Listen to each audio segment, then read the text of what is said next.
નમસ્કાર દોસ્તો, આજની સ્ટોરી. હું ભાવનગરની એક હોસ્પિટલમાં નર્સ તરીકે કામ કરતી હતી.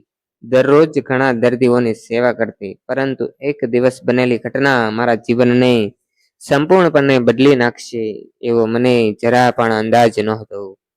અમારા વોર્ડમાં રાજેશ નામનો એક યુવાન દર્દી દાખલ થયો હતો. તે ખૂબ જ શાંત અને સંસ્કારી હતો. તે રોજ તેની દવા અને સારવાર માટે જતી. ત્યારે તે મારી સાથે હળવી વાતો કરતો. ધીમે ધીમે અમારી વચ્ચે ઓળખાણ વધી અને અમે એક ખાસ લાગણી જન્મવા લાગી.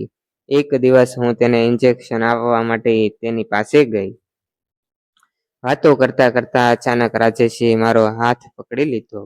હું થોડી ક્ષણ માટે આશ્ચર્યચકિત થઈ ગઈ. ત્યારબાદ તેણે ખૂબ જ પ્રેમભરી નજરે મારી સામે જોઈને કહ્યું, જ્યારથી મેં તમને પહેલી વાર જોયા છીએ ત્યારથી તમે મારા દિલમાં વસ્યા છો. શું તમે મારા જીવન સાથી બનશો? તેની આ વાત સાંભળીને મારું દિલ જોર જોરથી ધડકવા લાગ્યું. હું કંઈ પણ બોલી શકી નહીં, પરંતુ મારા ચહેરા પરના સ્મિત મારા દિલની વાત કહી દીધી. ત્યાર પછી અમારી વચ્ચે વાતો વધતી ગઈ અને અમે ધીમે ધીમે એકબીજાને વધુ સારી રીતે સમજવા લાગ્યા. રાજેશ હોસ્પિટલમાંથી સાજો થઈને ઘરે ગયો, પરંતુ અમારા દિલો વચ્ચેનું અંતર ક્યારેય વધ્યું કે ઘટ્યું નહીં. રોજ ફોન પર વાતો થવા લાગી, મુલાકાતો વધવા લાગી અને પ્રેમ વધુ ગાઢ બનતો ગયો.